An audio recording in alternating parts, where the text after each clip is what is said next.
Kesorotan lainnya, saudara, mahasiswa Universitas Cendrawasih yang tergabung dalam Badan Eksekutif Mahasiswa menggeruduk gedung DPRD Papua menolak Undang-Undang TNI.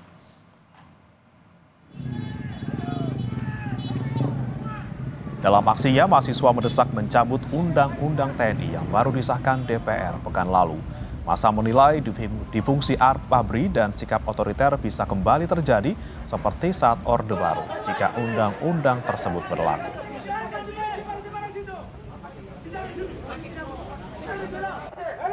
Kebebasan kepada masyarakat sipil untuk mengisi semua aspek, bukan TNI menguasai. Oleh karena itu kami hari ini turun tidak membiarkan siapapun. Kami tegak lurus kepada masyarakat akar rumput yang hari ini tidak bisa bersuara. Bahwa era Presiden kedua Soeharto itu dilensir karena rezim otoriter.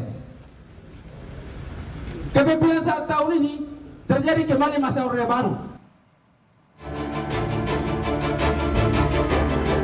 Aksi menolak Undang-Undang TNI terjadi di sejumlah daerah di Pematang Siantar, Sumatera Utara.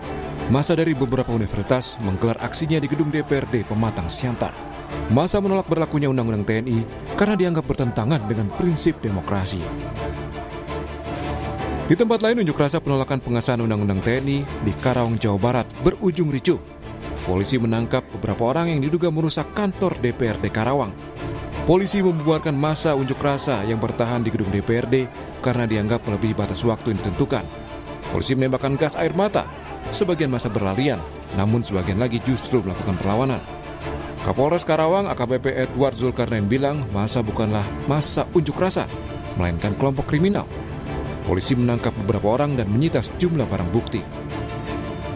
Ini sudah mengarah kepada kriminal karena mereka sudah melakukan pengerusakan. Kami polisi persuasif, Ditlet sudah melakukan tindakan represif, tapi mereka melakukan perusakan di gedung DPRD Kabupaten Karawang. Ada beberapa orang yang kami amankan, sampai saat sekarang saya belum bisa tahu jumlahnya berapa. Tak hanya menggelar demo di lapangan, mahasiswa juga melakukan perlawanan lewat Mahkamah Konstitusi. 7 mahasiswa Universitas Indonesia mengajukan uji formil atas Undang-Undang TNI yang baru disahkan pemerintah pada 20 Maret 2025. Permohonan diajukan diantaranya oleh Muhammad Alif Ramadan, Namora Diartasiaan, Kelvin Oktariano, dan M. Nurobi Fatih. Sementara itu, Ketua DPR RI Puan Maharani meminta masyarakat yang menolak pengesahan revisi Undang-Undang TNI untuk menahan diri. Puan bilang isi Undang-Undang TNI sudah bisa diakses di website resmi DPR. Puan meminta masyarakat membaca secara utuh dokumen final Undang-Undang TNI.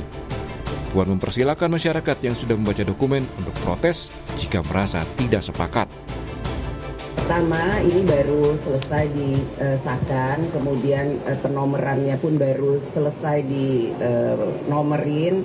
Jadi tolong baca dahulu secara baik-baik isinya, apakah kemudian isinya itu ada yang tidak sesuai, apakah isinya itu kemudian ada yang mencurigakan, apakah isinya itu memang tidak sesuai dengan yang diharapkan. Jadi kalau kemarin yang beredar itu memang tidak sesuai dengan yang diharapkan dan apa yang sudah diputuskan itu memang tidak sesuai diharapkan, barulah kemudian melakukan tindakan-tindakan yang kemudian memang harus diprotes. Namun kalau kemudian belum baca, tolong baca dahulu. Aksi penolakan Undang-Undang TNI belum berhenti. Jelang akhir pekan ini, aksi masih akan berlanjut. Tim Liputan, Kompas TV.